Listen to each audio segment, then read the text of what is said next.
Hello दोस्तों, स्वागत है आपका अपने चैनल नरुका ऑनलाइन क्लासेस में। आज की इस वीडियो में हम प्रारंभिक शिक्षा पूर्णता प्रमाण पत्र 2022 का मॉडल पेपर करने वाले हैं, जो कि आपके बुकलेट पर आधारित है। विषय सामाजिक विज्ञान सोशल साइंस का 6 घंटे का मिलेगा, पूर्णांक 80।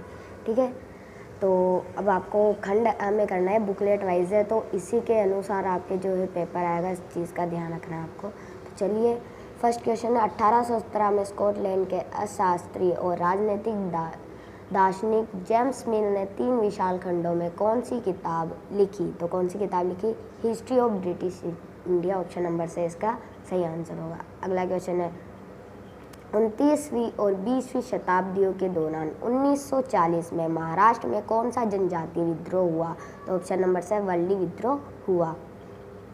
ठीक है दोस्तों, अगला क्वेश्चन है, स्वामी विवेकानंद का मूल नाम क्या था? इनका मूल नाम था यहाँ पर नरेंद्र नाथ दत्त। क्या था दोस्तों? नरेंद्र नाथ दत्त। इनका जन्म हुआ था 12 जनवरी 1863, कलकत्ता में इनका जन्म हुआ था। अगला क्वेश्चन है, निम्नलिखित में से कौन सा मानव निर्मित संसाधन है? ह्यूमन मेड रिसोर्सेज कौन सा है? तो इसका सही आंसर होगा कैंसर उपचार हो दिया। देखो, ह्यूमन मेड रिसोर्सेज मानव निर्मित, यानी कि मानव ने निर्मित करा है। झरने का जल, वाटरफॉल तो भगवान ने दिया पहले से। प्राकृतिक संसाधन है, उष्णकटिबंधीय वन प्राकृतिक संसाधन है। अर्ध उष्णकटिबंधीय वन, देखो वन जो है ना, वो क्या है, मतलब जो जंगल है वो प्राकृतिक रिसोर्सेज है, यानी कि नेचुरल रिसोर्सेज, प्राकृतिक संसाधन है। तो इसका सही आंसर होगा ऑप्शन नंबर द, कैंसर उपचार औषधियाँ। अगला क्वेश्चन है, निम्नलिखित में से कौन सा कारक मृदा कारक नहीं है? तो इसका ऑप्शन है समय, मृदा का गठन, जैव पदार्थ, स्थलाकृति। तो इसका सही आंसर होगा ऑप्शन नंबर से मृदा का गठन। अगला क्वेश्चन है, कॉफ़ी का प्रमुख उत्पादक देश कौन है? तो इसका सही आंसर क्या होगा? तो दोस्तों इसका सही आंसर हो जाएगा ऑप्शन नंबर से ब्राज़ील। अगला है, धर्म निरपेक्षता से तात्पर्य है। देखो, धर्म निरपेक्षता क्या होती है? जिसमें मतलब इक्वालिटी हो, कोई भेदभाव नहीं हो। मैंने बहुत बार आपको बता रखा है, हर मॉडल पेपर में बताया है मैंने आपको। और ये मॉडल पेपर 7 है, और इसके बाद मॉडल पेपर नहीं आएंगे। इसके बाद साइंस के मैं आपके डालूंगा, और इस मॉडल पेपर को अच्छे से रट लेना दोस्तों। इसको रट लोगे ना तो मतलब 20 नंबर आपके पक्के हैं, क्योंकि 20 नंबर इसी में से आएंगे, क्योंकि RBSC ने खुद ने ये बुकलेट वाला दिया है, यानी कि इसके अंदर से 100% आएंगे। तो इसका सही आंसर क्या है? इसका सही आंसर हो जाएगा ऑप्शन नंबर स। धर्म को राज्य से अलग रखने की अवधारणा से धर्मनिरपेक्षता को क्या बोलते हैं? यानी कि जो स्टेट है, जो राज्य है, उसे धर्म से अलग रखना है। ठीक है, ये चीज़ बताई गई है। अगला है, प्राचीन भारत में किसके स्थानीय कानून थे? तो किसके थे? मतलब कितने थे? तो बहुत थे, असंख्य है, इन्हें गिन नहीं सकते हम। अगला है, संविधान के अनुच्छेद 29A में कौन से नागरिकों को वकील मुहैया कराने की जिम्मेदारी राज्य के ऊपर सौंपी? अब ये वकील मुहैया होती क्या है? जैसे मान लो यहाँ पर ये 2 आदमी है, ठीक है, ये अमीर है, ये गरीब है। अब इन पे कोई किस बात पे केस हो गया, ठीक है, तो जो अमीर है, इसका जो वकील है, ये अपने पैसे देकर वकील ले लेगा, ठीक है, ये ले लेगा, लेकिन गरीब नहीं ले सकता। तो गवर्नमेंट उसे वकील प्रोवाइड करेगी, यानी कि वो गवर्नमेंट उसे वकील देगी। इसे कोई पैसा नहीं भरना होगा, गवर्नमेंट उसे पैसा भरेगी। ठीक है, तो यहाँ पर इसका सही आंसर हो जाएगा जो गरीब है। अब जो गरीब है, देखो ऑप्शन पढ़ो, कोई नहीं तो आएगा नहीं, अ और ब दोनों। जो गरीब है, जो अमीर है। अब अमीर को क्या आवश्यकता? अमीर के पास तो पैसा है, तो गवर्नमेंट की इसका कोई उपयोग करेगा ही नहीं, यानी कि गवर्नमेंट इसे नहीं देगी। तो ये भी नहीं होगा, यानी कि ये भी नहीं होगा। ऑप्शन नंबर ए इसका सही होगा। अगला क्वेश्चन है, अकेले उड़ीसा में कितने जनजातीय समूह रहते हैं? तो इसका आंसर होगा ऑप्शन नंबर द, 60 से ज़्यादा। ठीक है, अगला क्वेश्चन है, निम्न में से हुड्डा सम्मेलन की अध्यक्षता किसने की थी? महाराणा जगत सिंह द्वितीय ने। अगला है, राजस्थान में 1857 की क्रांति का प्रारंभ सर्वप्रथम कहाँ पर हुआ था? तो कहाँ पर हुआ था? नसीराबाद में। अगर राजस्थान की बात आए तो नसीराबाद में, और भारत की बात आए तो मेरठ में। ठीक है, ये जब मैंने आपको 5th वाला मॉडल पेपर कराया था ना, उसमें भी ये चीज़ बताई थी, ये 7th वाला मॉडल पेपर। अगला है, राजस्थान के किस भौगोलिक क्षेत्र में जनसंख्या का घनत्व सबसे कम पाया जाता है? तो कौन से भौगोलिक क्षेत्र में सबसे कम पाया जाता है? मरुस्थल प्रदेश। वहाँ पर पानी की कमी रहती है, तो कोई रह ही नहीं सकता, जाहिर सी बात है। तो इसका आंसर जो है अपने सही हो जाएगा इसका। अगला मुख्यमंत्री राशि योजना का प्रमुख उद्देश्य। देखो दोस्तों, 1 से लेकर 5 नंबर के 20 तक आपके योजना का एक प्रश्न जरूर आएगा। 100% मैं आपको गारंटी दे रहा हूँ, योजना का तो एक क्वेश्चन आएगा। तो इस योजना जो है उनको भी एक बार देख लेना 8 मई को जो आपके पेपर होने वाला है। तो इसका आंसर हो जाएगा हमारे ऑप्शन नंबर स, लड़कियों में शिक्षा एवं स्वास्थ्य की स्थिति में सुधार करना। ठीक है, अगला क्वेश्चन है, हमारे देश में किस संविधान संशोधन विधेयक में पंचायती राज व्यवस्था को अपनाया है? ऑप्शन नंबर द 73वें संविधान संशोधन में। ठीक है, अगर आपको फिल इन द ब्लैंक्स रिक्त स्थान भरने हैं। असम के आदिवासी किन में काम करने के लिए जाते हैं? तो ये पार्ट आपको सीधा चौथे पार्ट से दिया गया है, भूगोल का। चौथा पार्ट कौन सा? हमारे कृषि वाले, एग्रीकल्चर जो चैप्टर है, तो कृषि वाले से दिया गया, यानी कि सिंपल सी बात आ रही। तो कोयला खदान तो अपने मिनरल्स वाले चैप्टर में आ गया है ना, खनिज वाले में। तो ये तीसरे चैप्टर का आ गया, 4th चैप्टर का, यानी कि चाय बगाना। इसका सही आंसर होगा सिंपल। अगर ब्रिटिश संसद ने 1858 में एक नया कानून पारित किया, पारित मतलब पास कर दिया है, मैंने आपको बहुत बार बता रखा है। ईस्ट इंडिया कंपनी के सारे अधिकार किसे दिए, मतलब किसके हाथ में सौंप दिए गए? तो ब्रिटिश सैनिक नहीं, ब्रिटिश साम्राज्य में सब आ गए, सैनिक, जनता, राजा महाराजा सब, महारानी रानी सब। ब्रिटिश सैनिक होता तो सिर्फ ब्रिटिश सैनिक होते, साम्राज्य में सब आ गए। ठीक है, अगला, भारत एक धर्मनिरपेक्ष है। अब आप कहोगे यहाँ पर तो गलत है, यहाँ पर तो देश आना चाहिए। भारत एक धर्मनिरपेक्ष देश ही तो गलत है। भारत एक धर्मनिरपेक्ष राज्य है, इस चीज़ को ध्यान रख लेना। ये क्वेश्चन आ सकता है 100%। ठीक है, आ सकता है क्योंकि बहुत इंपॉर्टेंट है। बहुत से बच्चे जो मतलब 99% जो बच्चे रहेंगे वो राज्य नहीं लगाएंगे, देश ही लगाएंगे। तो आपको देश लगाना है, मतलब राज्य लगाना, सॉरी। घरेलू हिंसा महिला सुरक्षा कानून 2006 में लागू हुआ। सतत विकास यानी सस्टेनेबल डेवलपमेंट लक्ष्य में कितने लक्ष्यों का चयन किया गया? तो 17 लक्ष्यों का चयन किया गया। अगला है, हाड़ौती के प्रमुख मंदिरों में से कमलेश्वर महादेव का जो मंदिर है वो कहाँ पर स्थित है? वो बूंदी में स्थित है। अगला है, कम जो वर्षा होती है रेगिस्तान प्रदेशों में कटीली झाड़ियाँ एवं गुला उगते हैं। तो इसका सही आंसर होगा शुष्क प्रदेशों में। अगला है, चूना, पत्थर, उर्वरक एवं जिप्सम ये कौन से खनिजों के उदाहरण है? तो ये अधात्विक है। अधात्विक यानी कि नॉन मेटल, ये मेटल नहीं है। मेटल तो वो आयरन, लोहा, गोल्ड उसमें हो जाता। ठीक है, तो अगला है, अपने आपको ट्रू फॉल्स करने हैं, सही और गलत का आपको चयन करना है। देखो, मार्च 1859 में बंगाल में हजारों रेतों ने नील की खेती से इनकार कर दिया। जो इंडिगो की जो खेती थी उससे इनकार कर दिया। तो ये बिल्कुल सही था, हाँ जी बिल्कुल सही था। अगला है, बाल विवाह निषेध अधिनियम 1819 में पारित किया गया था। तो नहीं, 1819 नहीं, 1919 में, मतलब 1929 में जो है हुआ था। तो यहाँ पर इसका गलत हो जाएगा ऑप्शन, मतलब गलत आएगा इसका आंसर। अगला है, तटीय क्षेत्रों में पवन गति रोकने के लिए वृक्ष कतार में लगाए जाते हैं, जिससे बीज की फसल, मतलब बीज की जो फसल है उसे उगाना कहते हैं, बीज की फसल उगाना। तो ये बिल्कुल सही है। अगला है, संयुक्त राज्य अमेरिका में सरकारी स्कूलों के ज़्यादातर बच्चे सुबह सबसे पहले वफादारी की शपथ लेते हैं। तो अफ्रीका के बच्चे लेते हैं, सॉरी अमेरिका के बच्चे लेते हैं। तो ये सही है बिल्कुल। ठीक है, संविधान के अनुच्छेद 22 के अनुसार प्रत्येक व्यक्ति को एक वकील के जरिए अपना बचाव करने का मौलिक अधिकार प्राप्त है। ना, मतलब वो कितने भी ले सकता, उसकी मर्जी वजह से हम कुछ नहीं कर सकते यार। ठीक है, तो यहाँ पर गलत हो जाएगा इसका। ठीक है, अगला है, छठा, इसमें 7 दिए गए हैं ना, तो मतलब 7 ही आपके पेपर में ट्रू फॉल्स आएंगे, ये बात ध्यान रखना। क्योंकि बुकलेट वाइज है, या RBSA ने खुद ने दिया है, यानी कि 20 नंबर तो इसके पक्के मान लो आप 100%। तो इसलिए देख लो भाई 20 नंबर के लिए। भारत में लगभग 500 से अधिक आदिवासी समूह है। तो बिल्कुल सही है। कोटा में 1857 के क्रांति का नेतृत्व ठाकुर कुशन सिंह चंपावत द्वारा किया गया था। नहीं, किसके द्वारा किया गया था? लाला जयदयाल के। यहाँ पर इसका गलत हो जाएगा। अगला है, संभवतः अ और अ आपको सुमेलित करना है। ठीक है, सुमेलित आप कर लीजिएगा। राजा राम मोहन राय का क्या आ जाएगा? हमारे ब्रह्मो समाज। अगला है विश्व में तांबे का अग्रणी उत्पादक कौन है। तो देखो यहाँ पर विश्व में तांबे का अग्रणी उत्पादक हमारे चिली हो जाएगा। महाराणा प्रताप हवाई अड्डा कहाँ पर है, तो उदयपुर के डब्बों के अंदर है। मैंने आपको 5th जो मॉडल पेपर था उसमें भी एक क्वेश्चन आया था ये वाला, महाराणा हवाई अड्डा कहाँ पे है प्रताप का। ठीक है, अगला है मृदा उत्पादन को रोकना चट्टान बांध कहलाता है। ठीक है, अगला खाटू श्याम जी का मंदिर कहाँ पे, तो सीकर है। बहुत बढ़िया क्वेश्चन है।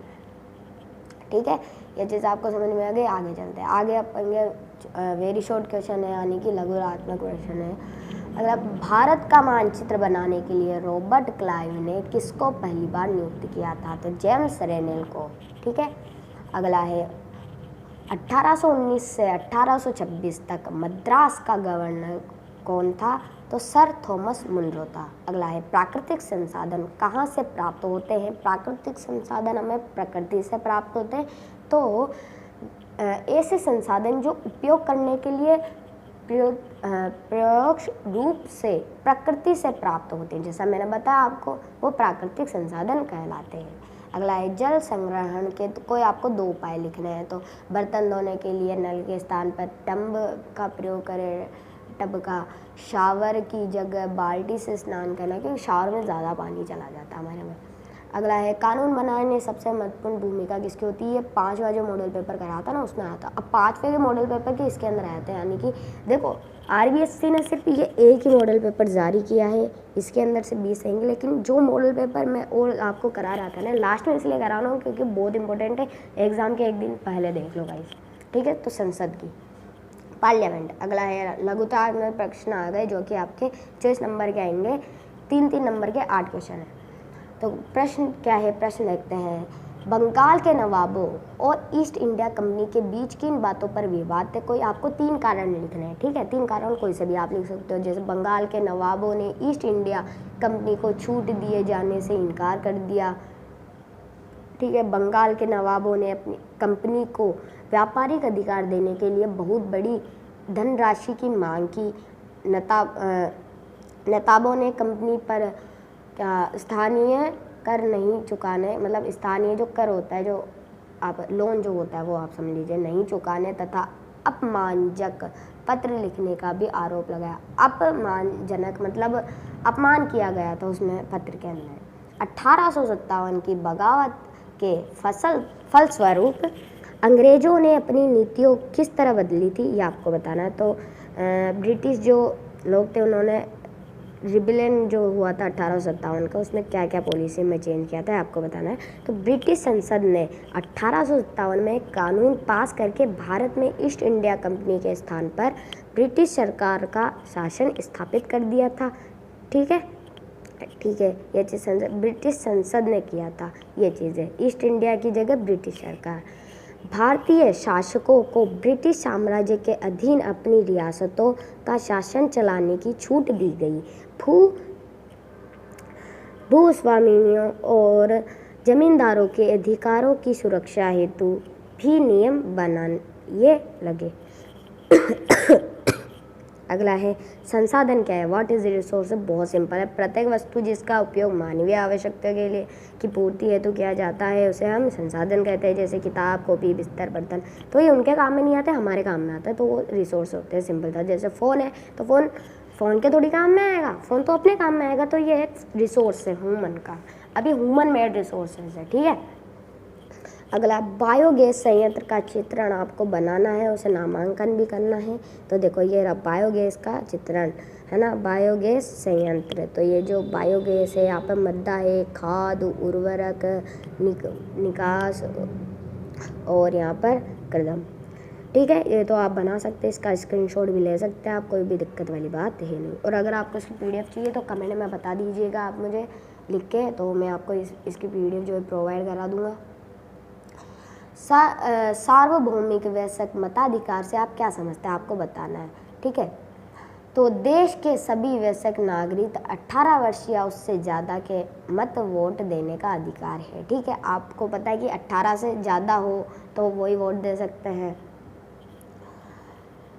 चाहे वो किसी भी जाति का हो, धर्म या लिंग का हो, कोई भी उसमें भेदभाव नहीं किया जा सकता, बस वो 18 से ज़्यादा का होना चाहिए, यानी कि 18 तक होना चाहिए, 18 उसकी उम्र होनी चाहिए। गाइस अगर आपको ये डाउनलोड करना है, देखो आप तो मुझे कमेंट में बता देना, लेकिन अगर आपको फिर भी डाउनलोड करना है तो ये वेबसाइट है https:/rajasthanclasses.in, इससे आप इसे डाउनलोड कर सकते हो। तो चलिए अगला क्वेश्चन है प्रश्न नंबर 15, न्यायपालिका की क्या भूमिका होती है, जो जुडिशरी होती है उसका क्या रोल होता है। तो आपको उसके रोल बताने, भूमिका बतानी है। तो न्यायपालिका अनेक प्रकार से अपनी भूमिका निर्वहन करती है। न्यायपालिका द्वारा किए जाने वाले कार्यों में विवादों का निपटारा, न्यायिक समीक्षा, कानून की रक्षा व मौलिक अधिकारों का क्रियान्वयन आदि प्रमुख है। ठीक है, तो अब आगे बढ़ते हैं। आपको देखो ये जो यहाँ पर एक मैप भी दिया गया है, राजस्थान के मानचित्र में निम्न सूती वस्त्र के उद्योग स्थल को बताना है। कौन कौन से है, भीलवाड़ा है, जयपुर है, ब्यावर है, तो आपको ये बताना है।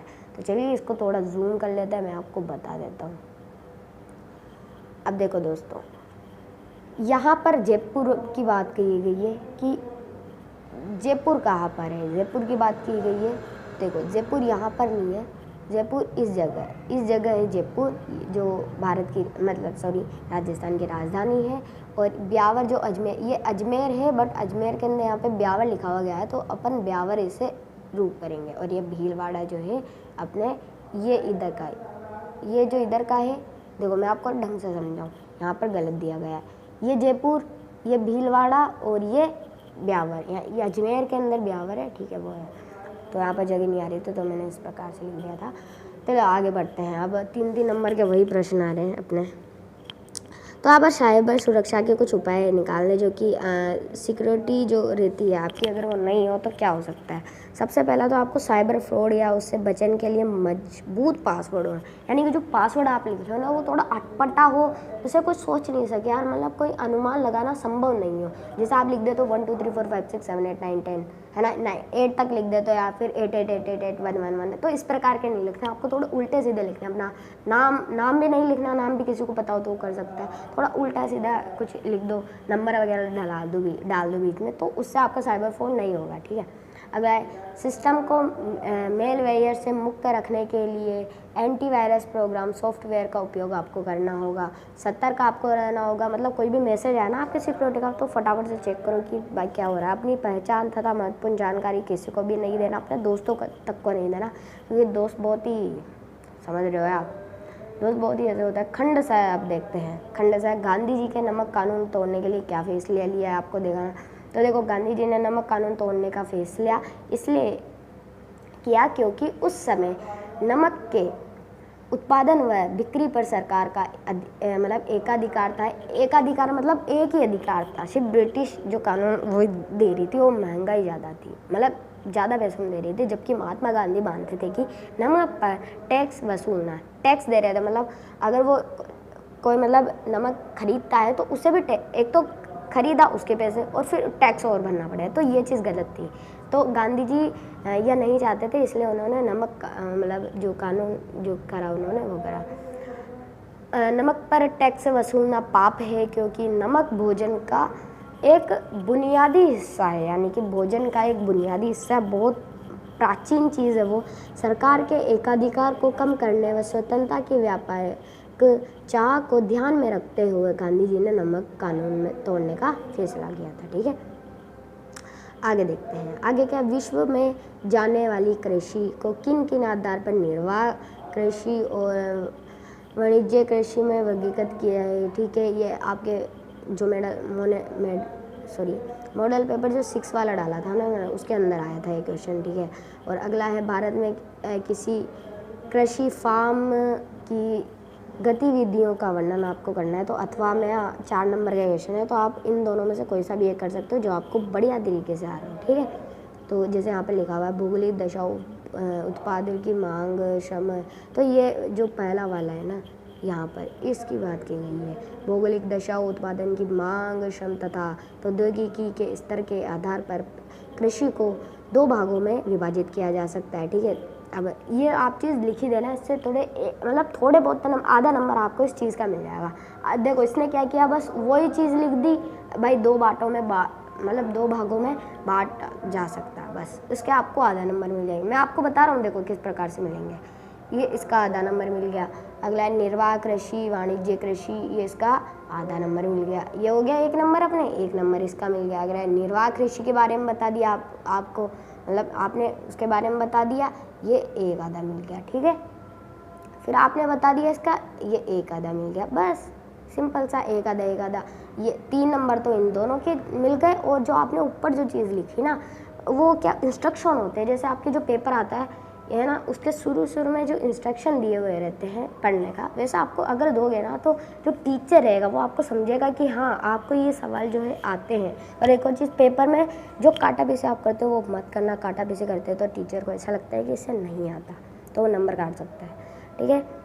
अब ये वाला आप भी पढ़ लेना, बहुत बड़ी वीडियो हो जाएगी नहीं। तो भारतीय संविधान के उल्लेख मौलिक अधिकारों में कोई 2 मौलिक अधिकारों की आपको बात करनी है ना। तो यहाँ पर समानता का अधिकार और स्वतंत्रता का अधिकार की बात की गई है।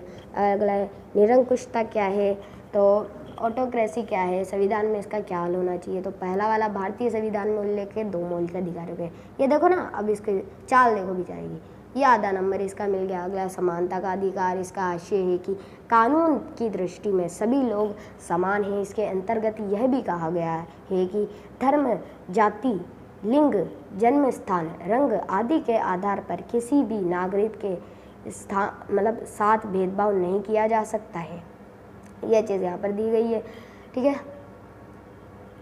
आगे है स्वतंत्रता का अधिकार। संविधान ने देश के सभी नागरिकों का अभिव्यक्ति और भाषण की स्वतंत्रता के साथ संगठन बनाने तथा देश के किसी भी भाग में आने जाने और निवास करने का अधिकार दिया है।